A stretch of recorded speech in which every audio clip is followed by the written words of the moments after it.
तो guys welcome back. हमारे पास कल की क्लास के अंदर हमारे पास इट्स अ चेकलिस्ट।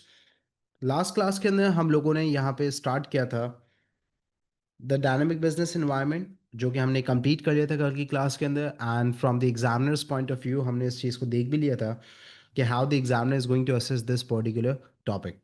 अब हमारा आज का जो target that is local, national, international and multinational businesses.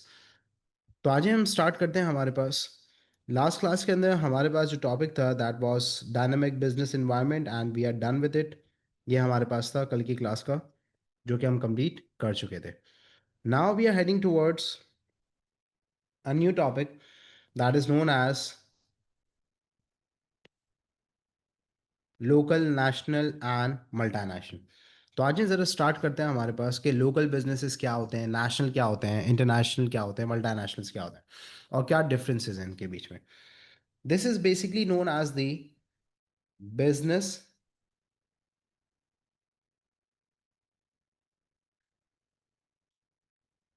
Structure. अब सर बिजनेस स्ट्रक्चर क्या है? देखो, एक होता है हमारे पास business sectors, private and public sector. हमारे पास होते हैं business format, sole trader business है, पार्टनरशिप है, कंपनी है। इसी तरीके से बिजनेस एक्टिविटीज़ होती हैं, प्राइमरी, सेकेंडरी, टर्शरी, क्वार्टरनरी। इसी तरीके से हमारे पास बिजनेस स्ट्रक्चर है। अब बिजनेस स्ट्रक्चर इन टोटल हमारे पास हैं कितने? चार। कुछ बिजनेसेस होते हैं they are known as the local businesses, कुछ हमारे पास होते हैं they are known as national businesses, कुछ businesses are classified as international businesses और कुछ businesses होते हैं हमारे पास they are known as multinational। तो टोटल हमारे पास जो स्ट्रक्चर्स ऑफ द बिजनेस हैं वो है हमारे पास चार। अब लोकल, नेशनल, इंटरनेशनल हमारे पास सिर्फ कॉन्सेप्ट है। इन डेप्थ हमारे पास जो एएस लेवल के हैं दैट इज मल्टीनेशनल। कि मल्टीनेशनल होता क्या है, why the businesses want to become multinational, why the countries want to welcome the multinationals, drawbacks and benefits of the multinational in the country, ये सारी चीज़ें। तो मेनली हमारे पास जो मेन कंटेंट है that we are going to discuss is about the multinational. Local, national, international का हम सिर्फ कॉन्सेप्ट यहाँ पे डेवलप करेंगे। तो आज से स्टार्ट करते हैं विद द लोकल, कि लोकल बिजनेसेस होते क्या हैं।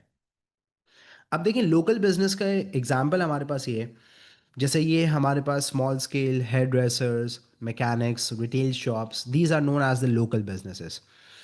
एक बिजनेस जो एक कंट्री की एक सिटी के अंदर ऑपरेट कर रहा है that will be known as the local business, क्योंकि ये जो लोकल बिजनेसेस होते हैं ये यूजुअली हमारे पास किस पे होते हैं? स्मॉल स्केल पे।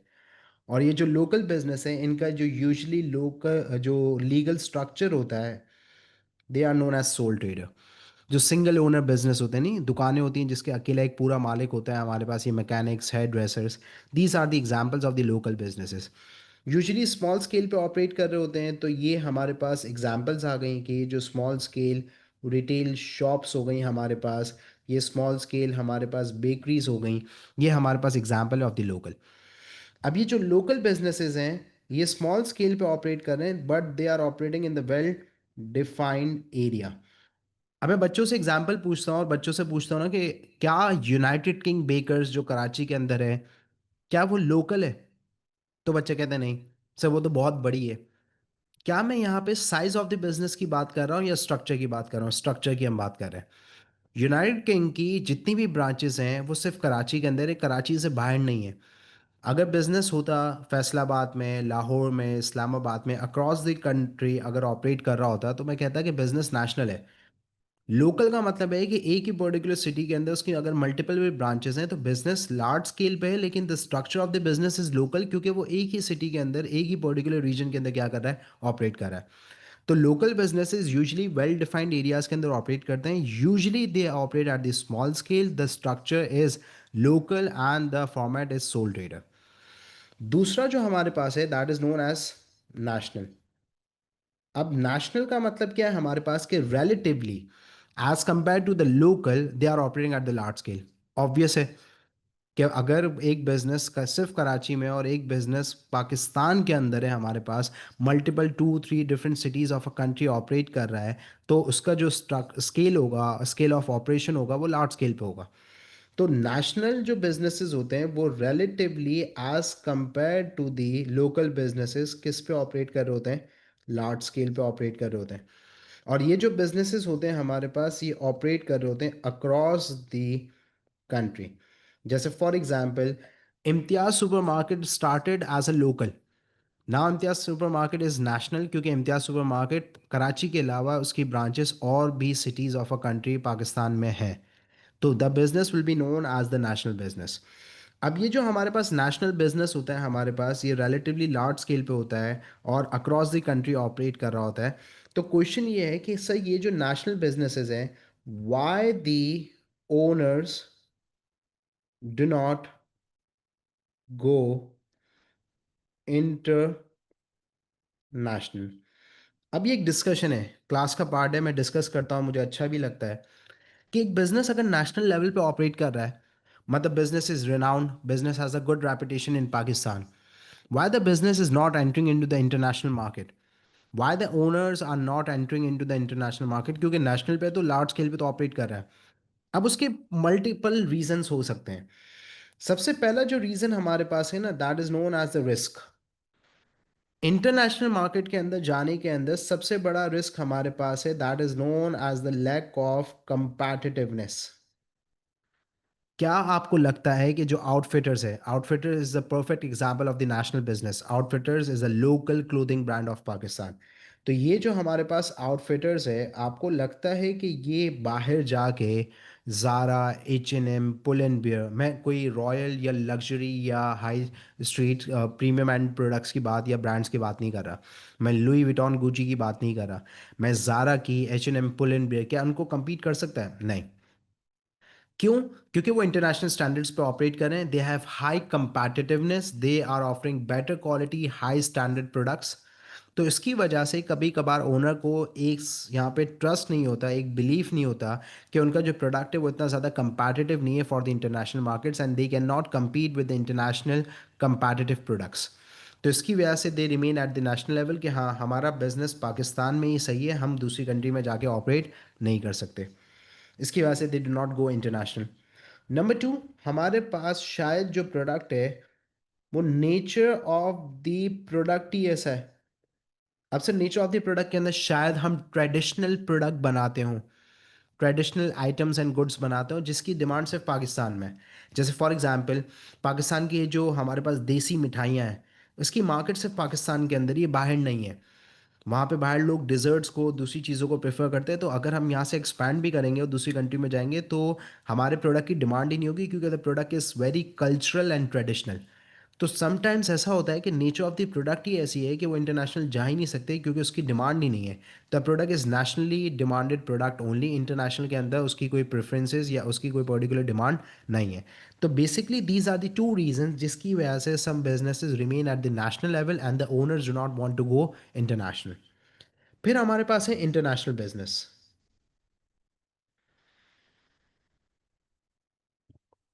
अब से ये जो इंटरनेशनल बिजनेस है, इसका मतलब क्या है? इंटरनेशनल का मतलब है हमारे पास कि अक्रॉस द वर्ल्ड ऑपरेट कर रहा है। अब अक्रॉस द वर्ल्ड का मतलब क्या है हमारे पास?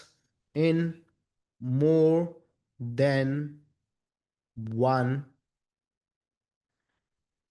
कंट्री। अब in more than one country तो उसका मतलब the business will be classified और the structure will be classified as international. अब in more than one country sir कैसे एंटर हो सकता है कि भाई सबसे परफेक्ट हमारे पास जो वे होता है, या सबसे जो परफेक्ट हमारे पास एग्जाम्पल है, दैट इज इंटरनेशनल ट्रेड। कि जब हमारे पास कंट्रीज आपस में इंपोर्ट्स एंड एक्सपोर्ट्स के अंदर इन्वॉल्व होती हैं, so the businesses become international. कि भाई मैं दूसरी दुबई के अंदर यहाँ से अपने प्रोडक्ट को एक्सपोर्ट करता हूँ, तो जब मैं एक्सपोर्ट करता हूँ तो मेरा प्रोडक्ट दुबई के अंदर भी अवेलेबल है, तो मेरा बिजनेस इंटरनेशनल हो गया। या फिर फॉर एग्जांपल मेरे बिजनेस का आउटलेट है वहाँ पे, मेरी शॉप्स है वहाँ पे मैं प्रोडक्ट ऑफर करता हूँ, so the business will be known as international. लेकिन उसके लिए क्या है कि इंटरनेशनल स्टैंडर्ड्स होने चाहिए, आपका प्रोडक्ट इतना ज़्यादा कंपैटिटिव होना चाहिए, उसकी डिमांड होनी चाहिए, तभी आप इंटरनेशनल बन सकते हो। तो simple the case is when a business is business has an existence or the product is sold in more than one country, it will be known as international. इसके बाद जो मेन चीज़ है after the local, national and international is known as multinational, which is the main area that we need to cover. अब बच्चा यहाँ पे आके ज़रा कंफ्यूज हो जाता है कि sir what is the difference between international and multinational? तो यहाँ पे क्लैरिटी लानी ज़रूरी है और हमें समझना ज़रूरी है कि there is a clear difference between international and multinational. Multinational का मतलब है हमारे पास, मल्टाई का मतलब क्या होता है हमारे पास मैनी, नेशनल का मतलब हो गया मैनी कंट्रीज। तो सर इंटरनेशनल का भी तो यही है कि एक से ज़्यादा कंट्री में ऑपरेट कर रहा हूँ। मल्टानेशनल का मतलब है कि when a business has production unit facility or factory in more than one country। अब यहाँ पे इस चीज़ को देखिएगा कि यहाँ पे मैं हाईलाइट कर रहा हूँ प्रोडक्शन यूनिट, फैसिलिटी और फैक्ट्री। इंटरनेशनल का मतलब है अगर आप एक्सपोर्ट कर रहे हैं तो इसका मतलब वहाँ पे आप मैन्युफैक्चरिंग नहीं कर रहे हैं, you are just selling the product in the different country. अगर आपका आउटलेट है दूसरी कंट्री के अंदर तो your product is available in that country, you are not manufacturing. लेकिन अगर आपकी फैक्ट्री है in more than one country, if you are producing in more than one country, so you will be classified as multinational. सिर्फ product वहां पे available नहीं है, वहां पे आप प्रोडक्शन कर रहे हैं, आपकी फैसिलिटी है, आपकी प्रोडक्शन एक फैक्ट्री है in more than one country, it will be known as multinational. तो वी नीड टू अंडरस्टैंड हमारे पास कि मल्टानेशनल का मतलब है कि a business must have production unit, facility और the factory in more than one country. अब लेट्स टेक एन एग्जांपल, एक एग्जांपल है हमारे पास कि लेट्स सपोज हमारे पास पाकिस्तान का एक ब्रांड है, फेमस क्लोथिंग ब्रांड है खादी। खादी की एक फैक्ट्री है हमारे पास, one factory is in Pakistan. एक फैक्ट्री कहाँ पर है? पाकिस्तान में। दूसरी हमारे पास खादी की जो फैक्ट्री है, द फैक्ट्री नंबर 2, वो हमारे पास दूसरी फैक्ट्री है इन दुबई। तो अब इसका मतलब ये है कि खाड़ी इज़ मल्टानेशनल क्योंकि वो पाकिस्तान के अंदर भी प्रोडक्शन कर रहा है और दुबई में भी प्रोडक्शन कर रहा है। उसकी एक प्रोडक्शन फैसिलिटी पाकिस्तान में, एक फैक्ट्री उसकी दुबई में। सो नाउ द खाड़ी will be classified as multinational. लेकिन यहीं पे हमारे पास एक एग्जांपल है इंटरनेशनल की, diners. Again it's one of the clothing brand in Pakistan. Diners start हुआ लोकल कराची से, फिर डाइनर्स गया नेशनल लेवल पे कि डाइनर्स के आउटलेट्स जो हैं वो across the Pakistan different famous malls में, सेंट चौरस, लाहौर के अंदर, इस्लामाबाद के अंदर, फैसलाबाद के मॉल्स के अंदर उन्होंने आउटलेट्स खोले, प्रोडक्शन कर रहे थे पाकिस्तान में। लेकिन डाइनर्स ने यहाँ पे रिसेंटली 5 ईयर्स के अंदर दुबई में, यूएसए में और यूके में आउटलेट्स खोले। सो सिर्फ उनके आउटलेट है वहाँ पे और उनके जो क्लोथिंग प्रोडक्ट्स हैं वो वहाँ पे अवेलेबल हैं। They are not producing in Dubai, USA and UK, सिर्फ उनके आउटलेट्स हैं, तो बिजनेस इंटरनेशनल है। लेकिन Khaadi is multinational, for example, example दे रहा हूँ, क्योंकि वो प्रोडक्शन कर रहे हैं in more than one country. तो अगर एक business in more than one country production कर रहा है, so it will be known as multinational, जिसके अंदर हमारे पास बहुत फेमस एग्जाम्पल है। Unilever is an example of the multinational, P and G हमारे पास है, वो मल्टानेशनल है। तो ये वो पर्टिकुलर बिजनेसेस हैं, they have the number of factories across the world. वो पाकिस्तान में भी प्रोडक्शन कर रहे हैं, इंडिया में भी कर रहे हैं, दुबई में भी कर रहे हैं, यूएसए में भी कर रहे हैं। तो ये है हमारे पास मल्टानेशनल के, वो एक से ज़्यादा कंट्री के अंदर क्या कर रहे हैं, प्रोडक्शन। अब हमारे पास यहाँ पे जब दो कंट्रीज इन्वॉल्व हैं, एक हमारे पास है that is known as country of origin. Country of origin जहाँ से वो स्टार्ट हुआ, जैसे खाड़ी स्टार्ट कहाँ से हुआ है, पाकिस्तान से हुआ है, तो खाड़ी के लिए Pakistan will be known as the home country. Khaadi will be no Pakistan will be known as a home country for Khaadi. और एक हमारे पास होती है that is known as host country, जहां पे मल्टानेशनल लोकेट करते हैं अपनी फैक्ट्री। तो एक तो वो जगह है जहां से बिजनेस स्टार्ट हुआ है, that is known as a country of origin, that will be known as home country. So for Khaadi, Pakistan will be known as a home country and Dubai will be known as the host country. तो जहाँ जहाँ पे multinational पे move करेगा, locate करेगा अपनी production units and facilities, they all will be known as a host countries of that particular business. Okay. So यहाँ पे हमारे पास कॉन्सेप्ट डेवलप कर लिया हमने कि लोकल क्या होता है, नेशनल क्या होता है, इंटरनेशनल क्या होता है, मल्टानेशनल क्या होता है। Now the main focus is on multinational. तो यहाँ पे हमारे पास why to become multinational national company. Reasons. Why the businesses want to become multinational? क्या reasons होते हैं जिसकी वजह से businesses multinational बनना चाहते हैं? तो आपके ऊपर सवाल आ सकता है।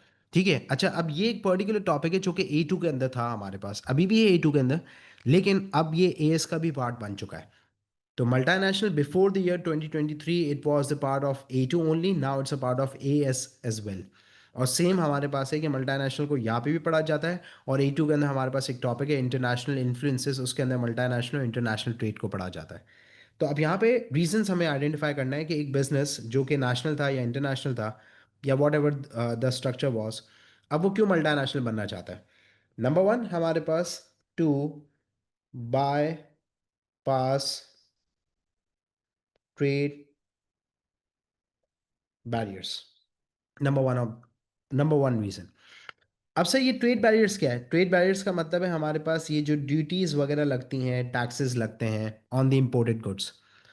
एक बिजनेस यहाँ से एक्सपोर्ट करता था, दुबई एक्सपोर्ट करता था, दुबई की कंट्री इंपोर्ट करती थी, लेकिन जब वो इंपोर्ट करते थे तो उन्हें ड्यूटीज एंड टैक्सेस पे करने पड़ते थे, जिसकी वजह से the product actually became expensive. तो जब प्रोडक्ट एक्सपेंसिव हो जाता तो उसकी ऐसा जितनी डिमांड नहीं होती थी।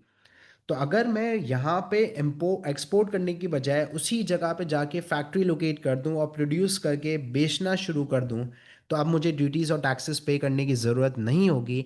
तो मैं सिंपली ट्रेड बैरियर्स को बाईपास करने के लिए मल्टानेशनल बना जाता है। तो समटाइम्स कुछ बिजनेसेस अपने यहाँ पे मल्टानेशनल के रीज़न ये बताते हैं that they want to bypass the trade barriers, क्योंकि वहाँ पे इतनी डिमांड है कि हम एक्सपोर्ट करते हैं और वहाँ पे टैक्सेस एंड ड्यूटीज़ की वजह से द प्रोडक्ट गेट्स एक्सपेंसिव। तो in order to bypass the trade barriers और कॉस्ट कम करने के लिए, चीपर करने के लिए, ड्यूटीज एंड टैक्सेस को वेव ऑफ करने के लिए हम मल्टानेशनल बनते हैं। Number one reason. Number two, to get government support such as grants and subsidies. अब जो डेवलपिंग इकोनॉमीज होती हैं उनकी गवर्नमेंट मल्टानेशनल्स को खुद वेलकम करती हैं। क्यों? Because they are developing economies and they have an objective of economic growth.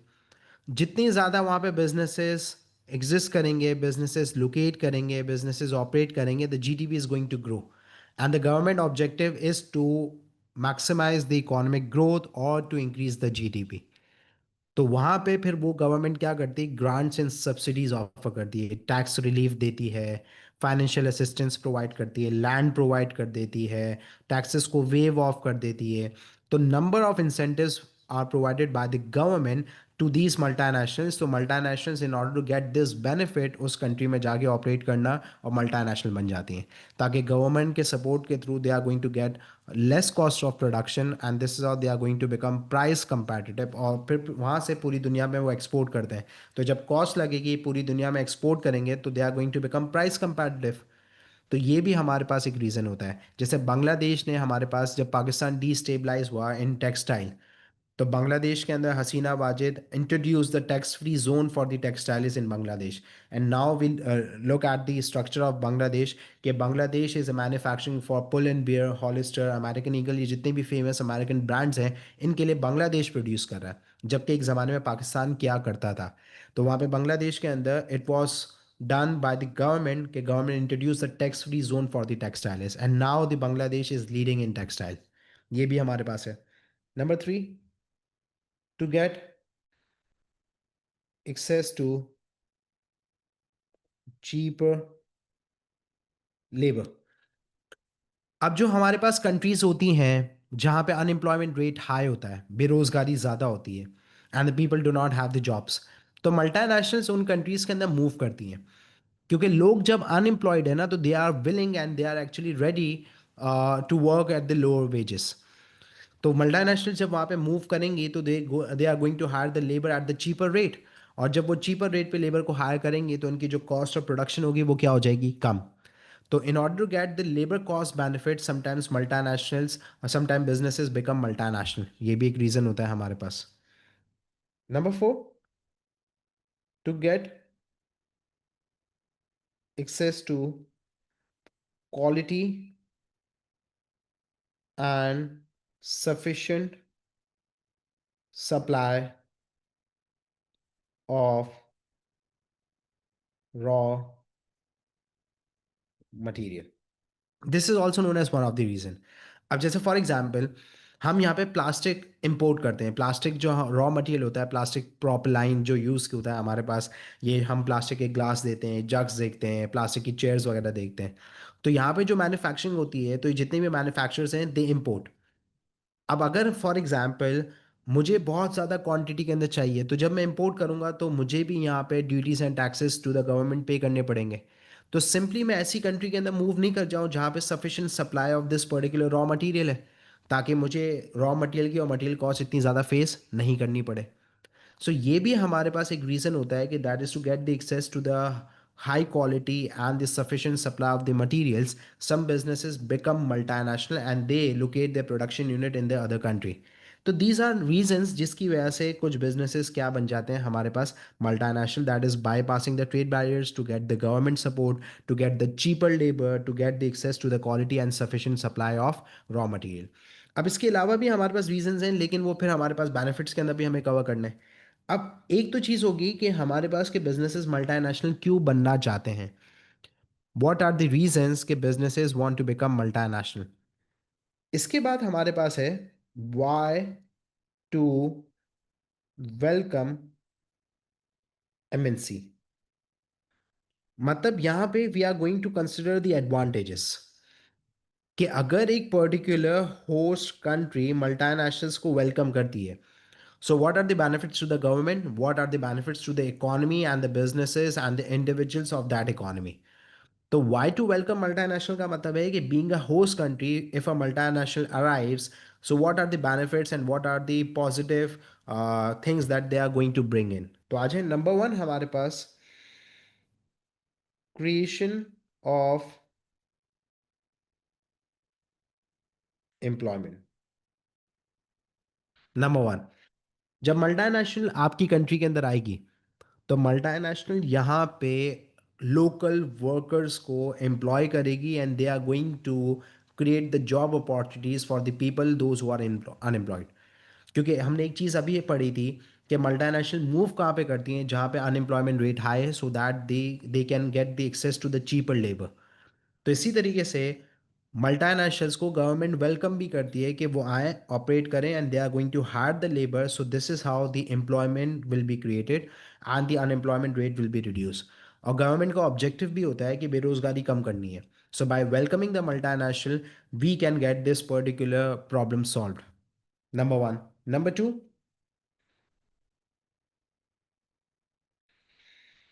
contribution in GDP. Now, sir, what is GDP? Gross Domestic Product.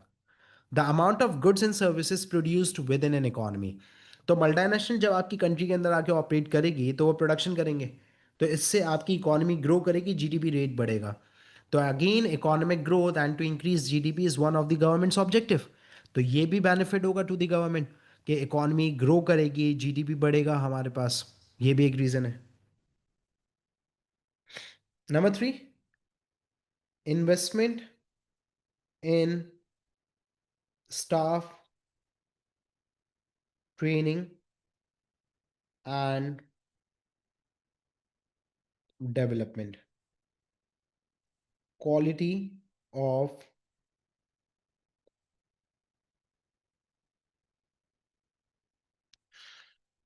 अब मल्टीनेशनल आपकी कंट्री के अंदर आ रही है, multinational is going to hire the local peoples and they are going to create employment. लेकिन before that they are going to train and develop.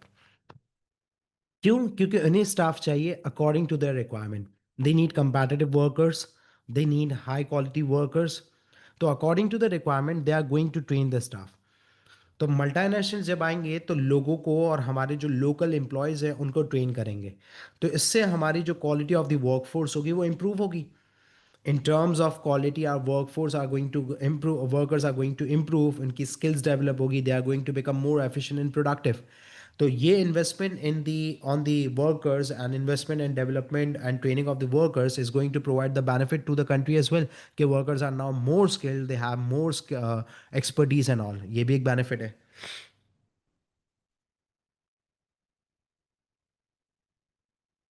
investment in improvement of is infrastructure.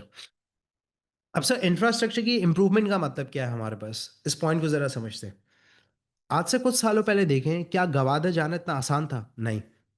लेकिन अब है हमारे पास, because of the CPEC, China Pakistan economic corridor, CPEC is one of the multinationals project, it's a project of China.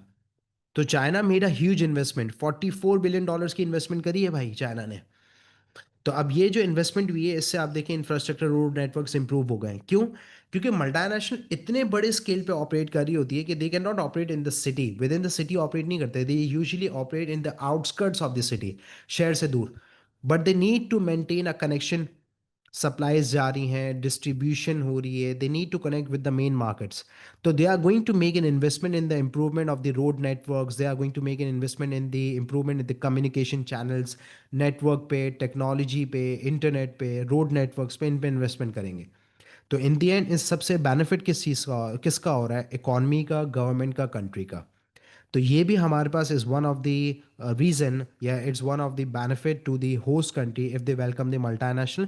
क्योंकि multinational is going to make an investment in the infrastructure, क्योंकि वो long term के लिए यहाँ पर आए। क्योंकि उन्होंने इतनी बड़ी इन्वेस्टमेंट कर दी है, तो they are going to stay, they are going to, they have a long term plan in that particular country. तो ये भी हमारे पास एक बेनिफिट है।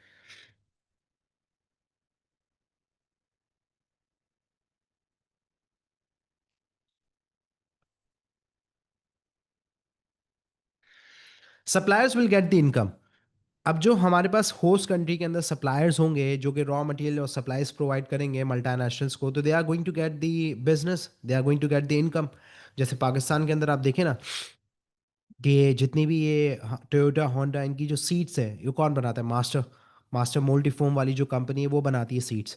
तो इसका मतलब क्या है कि master is a local company that is actually getting the, that is income and the contracts from the multinationals. तो ये जो लोकल सप्लायर्स होंगे, सप्लायर्स हमारे पास होंगे, they are going to provide the supplies and raw material to the multinationals. तो इससे benefit होगा। अभी कोई क्लोथिंग ब्रांड आता है, तो लोकल फार्मर से यान खरीदेगा, कॉटन खरीदेगा। इसी तरीके से आप देखें, हमारे पास एक particular AR industry site area के अंदर है। दैट पर्टिकुलर बिजनेस और the factory manufactures the windshield, गाड़ियों की जो विंडशील्ड होती है वो सारी उनके लिए बनाती है, टोयोटा होंडा के लिए। तो टोयोटा होंडा लोकल तो नहीं है, मल्टीनेशनल्स हैं हमारे पास, दुनिया में ऑपरेट करते हैं। तो suppliers will get the income, ये भी हमारे पास एक बेनिफिट है।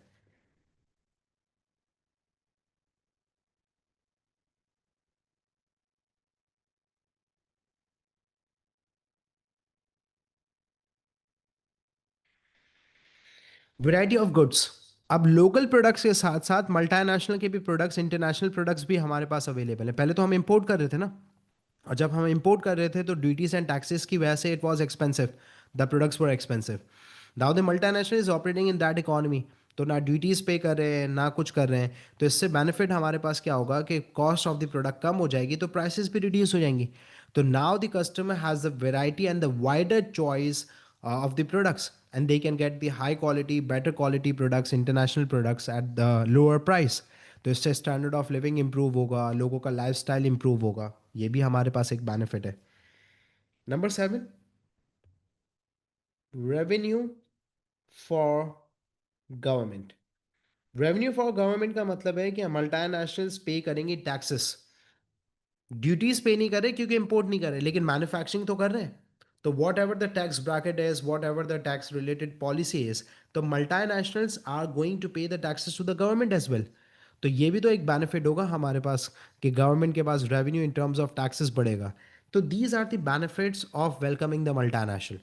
अब हमारे पास ये तो पॉजिटिव साइड है ऑफ द मल्टीनेशनल, कि अगर मल्टीनेशनल होस्ट कंट्री में जाती है, so these are the benefits that the multinational is going to bring in. लेकिन ऑन द अदर हैंड, हमारे पास दूसरा पर्सपेक्टिव है, that is why not to welcome MNC। अब व्हाई नॉट टू वेलकम का मतलब क्या है, कि now we are going to consider the disadvantages of multinational. कि आप एक कंट्री को, होस्ट कंट्री को मल्टीनेशनल क्यों नहीं बुलाना चाहिए? What are the drawbacks?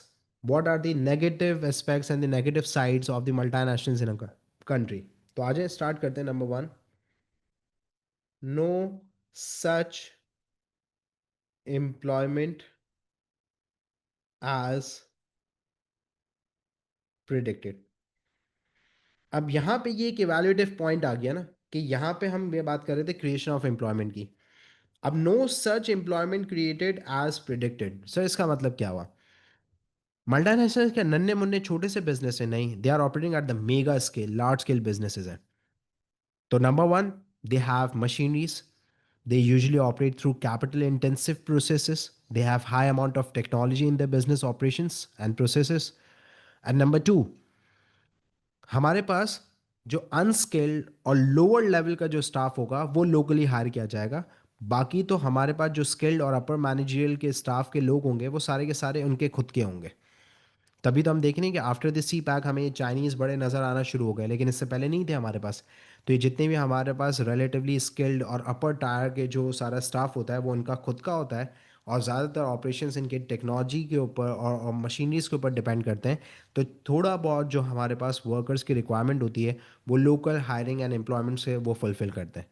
तो जो हम सोचते हैं और जो हम प्रिडिक्ट करते हैं कि इतनी बजटेड एम्प्लॉयमेंट क्रिएट होगी, 2-3% एम्प्लॉयमेंट क्रिएट हो जाएगी, ऐसा नहीं होता हमारे पास. तो इट्स अ नेगेटिव साइड और it's a evaluative comment of this arrival of the multinational. Number two हमारे पास, दैट इज नोन एज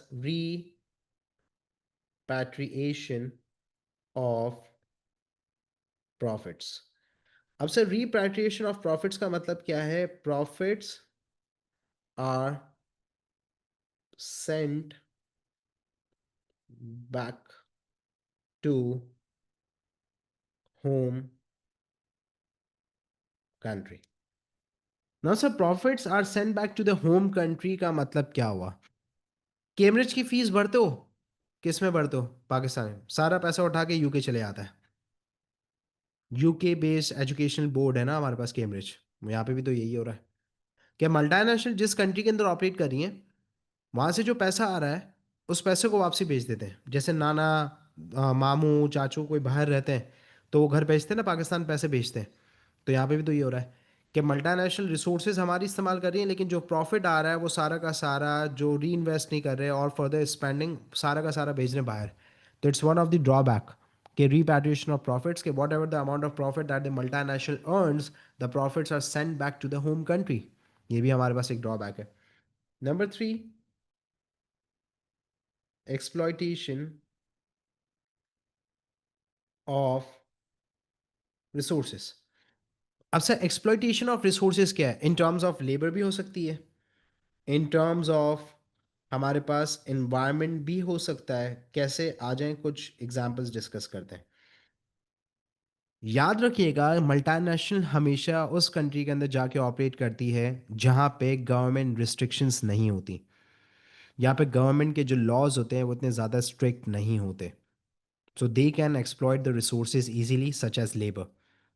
अब एक कंट्री है जहाँ पे गवर्नमेंट के इतने ज़्यादा गवर्नमेंट रिस्ट्रिक्शंस नहीं है and they do not have a tighten और द स्ट्रिक्ट एम्प्लॉयमेंट लॉ. तो मिनिमम वेज रेट पे करने की ज़रूरत नहीं है, एक्सेसिव वर्कलोड होगा, चाइल्ड लेबर को यूज़ कर रहे होंगे. So this is how they are going to exploit the labour of the host country. Number two, हमेशा मल्टीनेशनल अगेन उस कंट्री में जाके ऑपरेट करते हैं जहाँ पे लॉज इतने स्ट्रिक्ट नहीं है. तो जैसे एम्प्लॉयमेंट लॉ स्ट्रिक्ट नहीं है, इन्वायरमेंटल लॉ भी स्ट्रिक्ट नहीं है. पॉल्यूशन करो, प्लास्टिक फुटप्रिंट क्रिएट करो, कार्बन फुटप्रिंट क्रिएट करो, वाटर फुटप्रिंट क्रिएट करो, इकोलॉजिकल डैमेज क्रिएट करो, पॉल्यूशन करो. तो इससे हमारी गवर्नमेंट कुछ कह नहीं रही. तो मल्टीनेशनल हमेशा उस कंट्री के अंदर जाके ऑपरेट करते हैं जहाँ पे इतने ज़्यादा स्ट्रिक्ट लॉज एंड रेगुलेशंस नहीं है. So the exploitation of the resources can be done easily. तो it's a drawback to the host country कि होस्ट कंट्री की लेबर एक्सप्लॉयट हो रही है, होस्ट कंट्री का जो इन्वायरमेंट है, इकोलॉजिकल इन्वायरमेंट, वो डैमेज हो रहा है. Number four,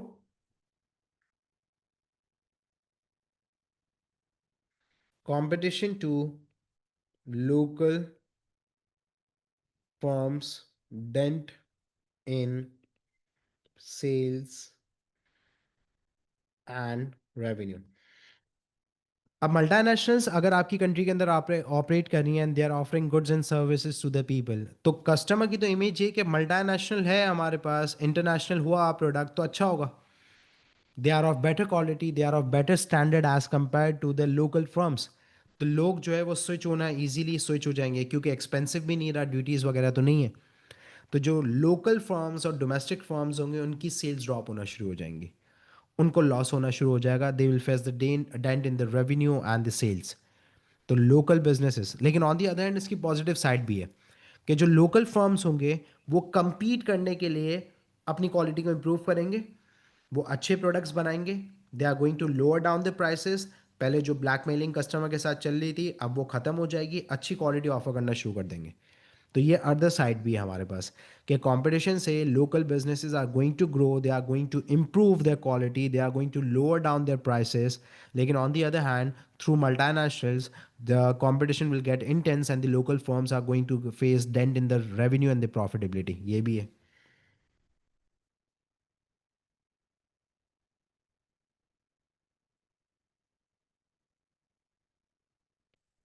dominance of culture हमारे पास, जब मल्टीनेशनल्स आते हैं तो वो अपना कल्चर भी साथ लेकर आते हैं। अपनी एडवर्टाइजमेंट के थ्रू लोग होंगे, उनके उनकी ड्रेसिंग, उनकी प्रैक्टिसेस, उनकी कल्चरल प्रैक्टिसेस। तो जो होस्ट कंट्री का कल्चर है that is going to get influenced. अब उनकी एडवर्टाइजमेंट के अंदर फॉर एग्जांपल हम यहाँ पे मॉडेस्टी करते हैं और एडवर्टाइजमेंट के अंदर there is no open advertisement of a brand और क्लोथिंग ब्रांड जिसके अंदर वुमेंस को एडवर्टाइज किया जा रहा है एंड ऑल, हमारे पास बंद है। लेकिन अगर गवर्नमेंट के लॉज इतने ज़्यादा स्ट्रिक्ट नहीं है तो वो एडवर्टाइज भी करेंगे, इससे हमारी जो जनरेशन होगी और जो एक इन्फ्लुएंस क्रिएट होगा। तो हमारे पास ये इन्फ्लुएंस है ना, हमने ये जो बॉलीवुड वाला जो सारा होता है वो इन्फ्लुएंस ही है हमारे पास, डोमिनेंस है कल्चर का, कि वहाँ की प्रैक्टिसेस अक्सर लोग जो है वो हिंदी वर्ड्स को भी यूज़ कर रहे होते हैं इन देयर लैंग्वेजेस। क्यों? Because of the culture, because of the Bollywood culture that is embed in the society. So this is our multinational also brings in their culture, and this dominance of culture affects the culture of the host country, ये भी है। 6,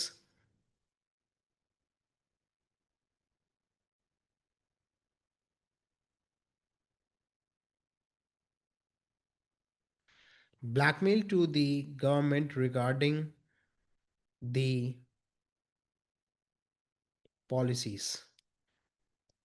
अब government को blackmail भी कर सकता है multinational. How the multinational is going to blackmail government? यहाँ पे अगर इनकी पॉलिसीज को चेंज करती है, गवर्नमेंट रिस्ट्रिक्शंस लगाती है, तो multinationals are going to relocate, and through this relocation जो पहले वो टैक्सेस पे कर रहे थे अब वो नहीं पे करेंगे, जो एम्प्लॉयमेंट थोड़ी बहुत जनरेट कर रहे थे वो नहीं होगी, जीडीपी ग्रोथ रेट रुक जाएगा। सो this is how they blackmail the government कि अगर हम गए तो इकोनॉमिकली बहुत नुकसान होगा।